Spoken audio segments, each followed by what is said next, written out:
Salut chers tous et bienvenue dans cette vidéo.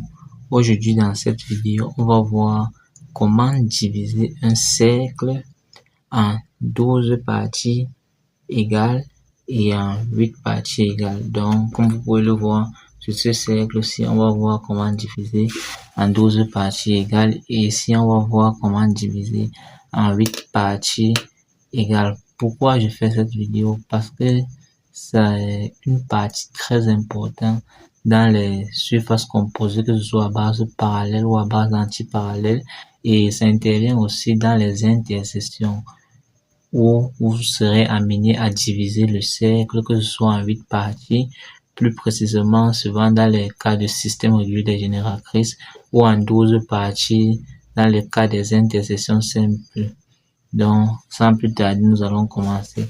On commence par diviser en 12 parties. Alors c'est très simple. Pour diviser un cercle en 12 parties, vous mettez juste la pointe du compas ici, là.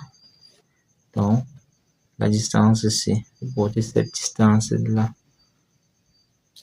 vous décrivez le cercle. Donc quand vous avez porté cette distance, vous décrivez le cercle là, là. Ça c'est le premier point. Vous venez vous placer ici en bas avec cette même distance. Vous décrivez encore le cercle là et là.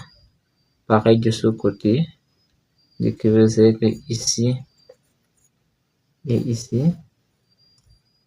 Venez vous placer ici. Donc sur les 4 axes, vous décrivez le cercle là et là. Donc présentement le cercle est divisé en 12 parties. Ils sont bien évidemment égales. Donc là vous pouvez bien voir. Là on peut numéroter 1, 2, 3, 4, 5, 6, 7, 8, 9 et 10. Donc 10 est là en bas. C'est une erreur. Là on a 11 et ici on a 12. Donc ça fait 12 parties qui sont égales.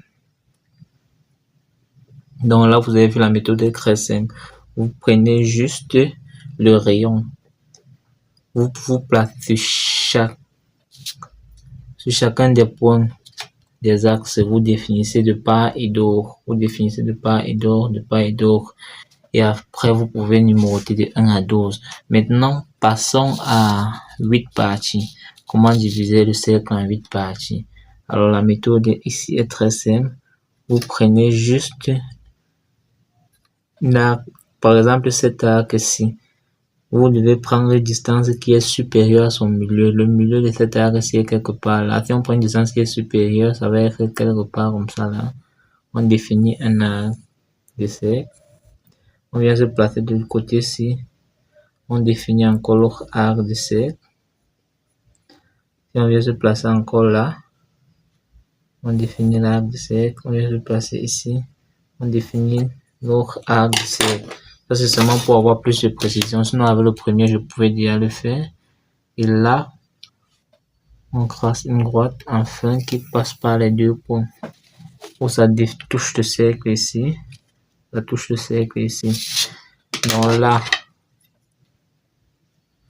la distance ici va être égale à celle-ci. Maintenant, vous pouvez simplement porter cette distance, vous mettez ici.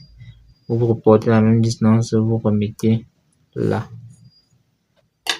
Et là, nous sommes déjà à 6 parties égales. Donc là, on peut numéroter 1, 2, 3, 4, 8 parties autant pour moi, 5, 6, 7 et 8. Donc là, vous pouvez voir, on a divisé en 8 parties égales. Donc vous avez vu là, 8 parties égales. Alors, merci d'avoir regardé la vidéo jusqu'à la fin et j'espère que cette vidéo vous a aidé. N'hésitez pas à liker, à vous abonner et à partager.